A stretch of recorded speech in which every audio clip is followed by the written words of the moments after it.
There is a baseball god. Do you know how I know? Because the New York Mets designated second baseman Robinson Cano for assignment. What does that mean? That motherfucker's been cut. Why is this significant? Well, first and foremost, he was owed $48 million over the next 2 seasons. So he still had about $40 million left to be paid on the contract. And praise be to Uncle Steve. Mets owner Steve Cohen signed off on cutting Robinson Cano. Why am I so happy? Let's take a little bit of a trip down memory lane. During the winter meetings in 2018, the New York Mets were in negotiations with the Seattle Mariners because the Mets sorely needed a closer. And at the time, the most dominant closer that was in baseball at the time was Edwin Diaz. If the Mets wanted Edwin Diaz, they were going to have to take on a horrible contract. That horrible contract was Robinson Cano. Robinson Cano had just been suspended, had just served 80 games for taking performance-enhancing drugs. Their front office, I believe still at the time led by Jerry DiPoto, former New York Mets pitcher, said, yo, we got to get him the fuck up out of here. So they packaged him with Edwin Diaz, got back Jay Bruce, who did not perform all that well for the New York Mets. Relievers Anthony Swarzak and Gerson Bautista, they're okay relievers. But the worst part of this deal was giving up outfielder Jared Kelenic and also Justin Dunn. But really the big loss here was Jared Kelenic.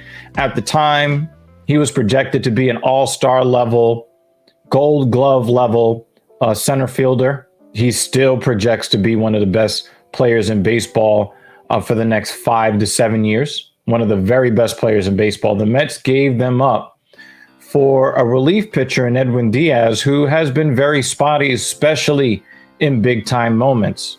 Of course, the 5-pitcher combined no-hitter pitched last Friday night, notwithstanding. But Edwin Diaz has failed the team in big spots since he's been here. He took on the Robinson Cano thing. In 2020, he would go on to test positive for stanozolol, catch his second PED suspension, which comes with a penalty of a 162 game ban. So the Mets were able to save money, about $24 million, because he did not play the entire season. So he comes back on this apology tour. He's apologizing to his teammates, won't say why. He's apologizing to the fans, won't say why. Just come out and say, yo, I fucking cheated because I don't think that I can hack it anymore at the major league level. And I want to fulfill a really expensive, terrible contract by which I'm stealing money from the teams that I suit up for.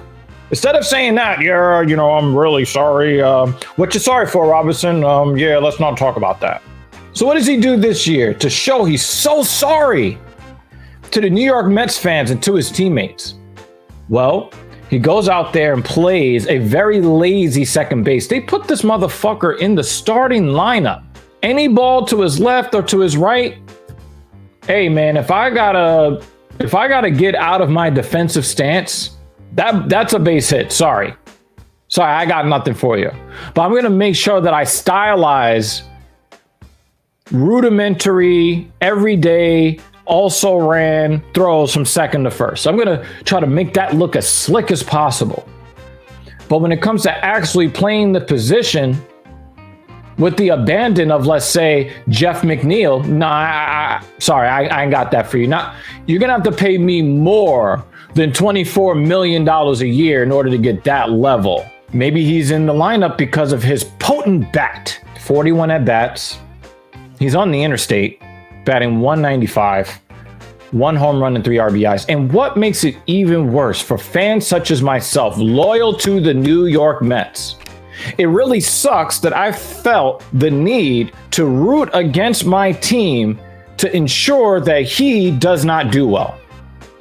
I sat there, I paid a lot of money for, dugout seats. And for me to cheer every time he fails, it's untenable. It's just not. Because even if he succeeds in a certain spot, well, a cheater did it. So you can't really root for him with any real pride. If you're me, maybe you guys feel a little bit differently, where you're going to root for a guy whether he's a piece of shit or not. 41 at-bats for the $24 million that the Mets are going to pay him, 195, 1 home run, 3 RBIs. Today is May 2nd. May 2nd is when every team in Major League Baseball had to cut their active roster from 28 players to 26 players. So a lot of people wanted to know who's going to go. Will it be Dom Smith, since he has options? Will it be Travis Jankowski? Who do you get rid of? The guy that will only go for balls that are hit right at him, chase pitches out of the zone, late on fastballs. I mean, maybe Cano knew more than we did as fans that he needed those PEDs to be able to catch up the pitches. But that's neither here nor there. He was one of the 2 casualties. And I'm here for it. The other casualty was Yohan Lopez, who has endeared himself to Mets fans by protecting these star players who have been hit by many, many pitches. I think the New York Mets have now been hit by 20 pitches, including Francisco Lindor. Francisco Lindor took a pitch in the ribs. No, he took a pitch right off the quad. There is joy in Metsville today. We became a better team, addition by subtraction.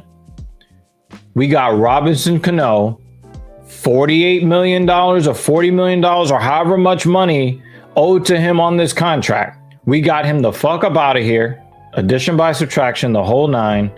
I could not be more thrilled.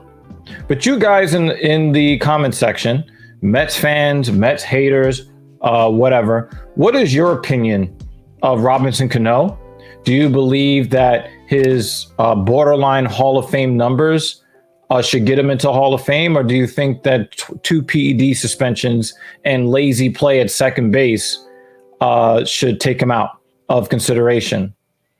We're over here on Talking Shit Podcast. We like to talk our shit, but we also like for you to talk your shit. Make sure to like, comment, and subscribe. We up out of here.